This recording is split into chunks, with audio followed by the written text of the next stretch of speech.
ఎలా అనిపించింది నిన్న బిగ్ బాస్ చూస్తే? ఎందుకో నేను ఇప్పుడు వరకు అయితే మాత్రం సీజన్ మొత్తం చూస్తే ఎక్కడ కూడా వీళ్ళు బ్యాచ్లుగా విడిపోలేదు అని ఒక మాట అన్నాను మొన్నే. కరెక్ట్గా అన్నానో లేదో ఈరోజు మళ్ళీ నిన్న నిరూపించేశారు. అబ్బా బ్యాచ్లుగా ఉన్నారు, ఏర్పడిపోయారు ఆల్రెడీ. ఇంతవరకు బయటికి రాలేదు, నిన్నటితో బయటకు వచ్చేసింది. ఎందుకురా అంటే నిన్న 0 అనేది ఒకరికి ఇవ్వాలన్నమాట బోర్డు. కొన్ని అమౌంట్ లెక్కన పెట్టారు, 1 lakh అని చెప్పి ఇట్లా పెట్టారు, 50K ఇట్లా పెట్టినారనమాట. సో ఇలా పెట్టినప్పుడు 0 అనేది లైక్ సంజనా గారు బర్నీ గారికి ఇద్దరిని నిలబెట్టారు. మిగతా వాళ్ళు వీళ్ళిద్దరు ఒకరిని చూస్ చేసుకోవాలి. అసలు ఎలా అయిపోయిందంటే నేను ఎక్స్పెక్ట్ చేసిన సంజనా గారికి మన ఎమ్మెల్యే గారు ఇస్తారు, డిమోన్ పవన్ గారు ఇస్తారు, ఇంకా బర్నీ గారికి సుమన్ శెట్టి గారు ఇస్తారు, ఇంకొకరెవరు పేరు మర్చిపోయినా తనుజ, వీళ్ళిద్దరు ఇస్తారని ఎక్స్పెక్టెడ్ ఆల్రెడీ. మనం ఇక్కడ ఇవన్నీ పక్కన పెడితే ఇంకొక పర్సన్ ఉంటాడు ఇక్కడ, ఎవరు? కళ్యాణ్ గారు. ఈయన యునానిమస్గా ఇద్దరు ఒకరు తీసుకోవాలి. ఆబ్వియస్లీ అదే కొత్త ఏం కాదు. నన్ను ఎవడైనా అడిగితే మొహమే చెప్పేస్తా. ఆయన ఖచ్చితంగా తనుజ వైపు, ఎవరు? బర్నీ గారు. బర్నీ గారికి ఇవ్వకపోతే ఏమవుతుంది? తనుజతో గొడవ అవుతుంది, ఫ్రెండ్షిప్ పోతుంది. అలాంటప్పుడు ఏం చేస్తాడు? బర్నీ గారికి ఇస్తాడు, ఇచ్చాడు కూడా. అర్థమవుతుందా? ఇది కరెక్ట్ కాదు. ఎలా కట్ చేస్తారు మీరు? నాకు అర్థంగా చెప్పండి. ఎంతవరకు కరెక్ట్ ఇది? అంటే మీరు మీకు ఇచ్చుకొని మీకు మాట్లాడుకుంటూ ఉంటే, మీరు ఆడుకుంటూ ఉంటే మిగతా వాళ్ళు ఎర్రిపప్పలా? అంటే ఇప్పుడు ఫైనల్గా ఏమవుతుంది అంటే డిమాండ్ పవన్, ఇమ్మాన్యుల్ గారు, సంజనా గారు ఒకవైపు వచ్చేసారు. అబ్బా ఆల్మోస్ట్ నేను ఎపిసోడ్తోనే అది వచ్చేసింది. సో ఇప్పుడు ఏంటంటే వీళ్ళు ముగ్గురులో హౌలే కాదు, వీళ్ళు ముగ్గురు వెళ్ళిపోతారు అనమాట. వీళ్ళు 10 తోపులు, వీళ్ళు ఉండిపోతారు హౌస్లో.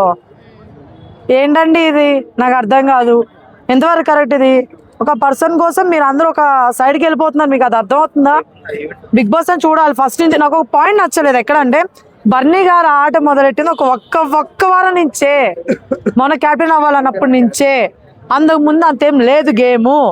సంజనా గారు స్టార్టింగ్ నుంచి ఆడుతున్నారు కదా, ఎక్కడ ఆడట్లేదు ఆమెను తీసుకొని వచ్చి సంజనా గారు మీరు పెద్ద మీ ఆట కనిపించలేదని సుమన్ శెట్టి గారు చెప్పడం. బ్రో నేను బర్నీ గారు సపోర్ట్ చేయాలనుకున్నా, అందుకే బర్నీ గారికి ఇస్తున్నా, అయిపోద్ది అంతే. ఏదో రీజన్ చెప్పొద్దు, చెత్త రీజన్లు ఇవి, చెత్త రీజన్ చెప్తున్నారు. నామినేషన్లో ఎలాగో సేఫ్ చేస్తాడు సుమన్ శెట్టి, ఆఖరికి ఇట్లా కూడానా? ఫస్ట్ ఈయన తీయాలి, ఫస్ట్ రీతుని కాదు, ఇంకొకరిని కాదు. ఎంత సేఫ్ తెలుసా? చిరాకు వచ్చింది. తనుజ గారిని మనకు తెలుసా బర్నీ గారికి ఇచ్చుకునిద్ది, అవునా కదా? కానీ ఇప్పుడు సుమన్ శెట్టి గారు ఎట్లా ఇస్తారు? నాకు అర్థం కాదు. ఈయన ఈ మధ్య ఫ్రెండ్ అయినాడు కదా మంచిగా, అది చెప్పచ్చు కదా. నాకు ఆయన హెల్ప్ చేశాడు, నేను ఆయనకి ఇప్పుడు ఇస్తున్నానంటే అయిపోతుంది. అంతేగాని సంజనా గారు ఆడలేదు, బర్నీ గారు ఆడారంటే వరస్ట్ థింగ్ ఇది. నేను అస్సలు ఒప్పుకోను, నిజం చెప్తాను. ఎందుకంటే స్టార్టింగ్ నుంచి బర్నీ గారితో పోల్చుకుంటే ఖచ్చితంగా సంజనా గారే ఆడారు గేమ్. సో ఇది నాకు నిజంగా నచ్చలేదు. దీనికి వత్తాసు ఏదో అంటే సామెతలు గుర్తు రావట్లేదు, కానీ తోకలాగా పోతానే ఉన్నాడు మన కళ్యాణ్ గారు, ఆర్మీ కళ్యాణ్ గారు తనుజతోటి. నిజంగా ఏమది నాకు అర్థం కాదు. సంజనా గారు ఆడారా, బర్నీ గారు ఆడారు, మన ఆర్మీ కళ్యాణ్ తెలీదా ఫస్ట్ నుంచి గేమా? ఒకవేళ సంజనా గారు ఆడకుండా ఉంటే బయటికి పోయి లోపలికి వచ్చిన పర్సన్ ఎవరు? సంజనా లేకపోతే బర్నీనా? ఏమబ్బా మైండ్లో ఎక్కడ పెట్టుకుని చేస్తున్నారు మీరు? ఇట్లా చేయకండి. ఆల్రెడీ రీతు గారిని పంపించేశారు, టాప్ 5లో ఉన్న సినిమాని పంపించారు బిగ్ బాస్. ఇప్పుడేమో బర్నీ గారిని లేపుతున్నారు. మొన్నటి దాకా తనుజ గారు తర్వాత ఆర్మీ కళ్యాణ్ వచ్చాడు, ఇప్పుడు బర్నీ గారు వచ్చారు. రేపు ఎవరు రియల్గా ఆడేవాళ్ళని లేపరా మీరు? రియల్గా ఆడేవాళ్ళని లేపరా మీరు అంటున్నాను నేను. మీకోసం మేము మీ పర్సనల్గా ఏదో పెట్టుకొని ఏదో చేసుకొని మీరు బిగ్ బాస్ ఇలా నడిపిస్తే కరెక్ట్ కాదండి. బిగ్ బాస్ టీంకి చెప్తున్నాను, విన్నింగ్ అయినా సరే చూస్తాం మేము, ఎవరు విన్ అవుతారు ఏంటని చూస్తాం మేము కూడా చెప్తున్నా. టు బి ఫ్రాంక్ గా చెప్తున్నాను, ఇట్లా చేస్తే మాత్రం నిజంగా ఎవ్వరు చూడరు మీ బిగ్ బాస్. నిజంగా అంటే బర్నీ గారి కోసమే రీతుని బయటికి పంపించారు అనేది కూడా నడుస్తుంది.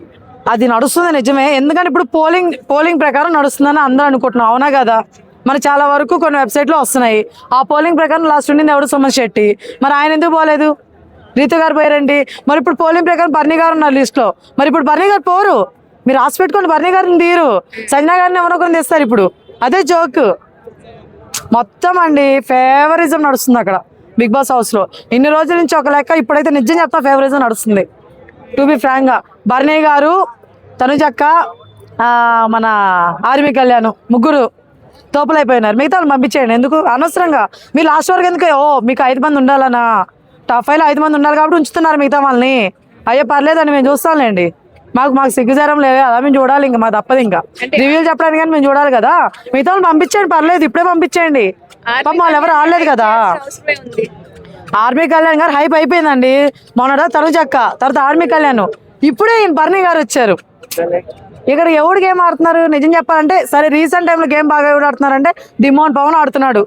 మనం నిజం మాట్లాడుకుంటే ఆయనకి ఎందుకు ఇవ్వట్లేదు మీరు ఎవరు హైపు ఎందుకు ఇవ్వట్లేదు అట్టుండదబ్బా పాస్ అనిపిస్తుంది బిగ్ బాస్ నిజం చెప్తున్నా నిన్నటితో మాత్రం నాకు చాలా చిరాకు వచ్చింది వన్ సైడ్ ఆర్మీ లాగా వెళ్ళిపోవద్దు చెప్తున్నా తనుజ గారు బాధపడతారని చెప్పేసి తనుజ గారితో ఏమవుతుందో అని భయంతో ఇచ్చాడు కళ్యాణ్ బన్నీ గారికి ఇది నిజం సంజన గారికి ఏం ఆడలేదంట ఎక్కడి నుంచి ఆడలేదు కరెక్ట్ కాదు ఇది సీరియస్ చెప్తా కరెక్ట్ కానీ కాదు నిన్న జరిగిన విషయం అసలు కరెక్ట్ కాదు అబ్బో ఈ రోజు ఇంకో ప్రోమో చేస్తాను పిచ్చలు వేస్తున్నాడు బన్నీ గారు నన్ను చెప్పినావు ఇమ్మాయిల్ గారి మీదకి పోతున్నారు ఎందుకంత హైప్ వచ్చేసింది బన్నీ గారికి ముందేమైపోయింది బన్నీ గారు మీ ఆట మీ అరుపులు ముందేమైనాయి మీ ఆట ముందేమైంది ఇప్పుడు ఎందుకు లేస్తున్నారు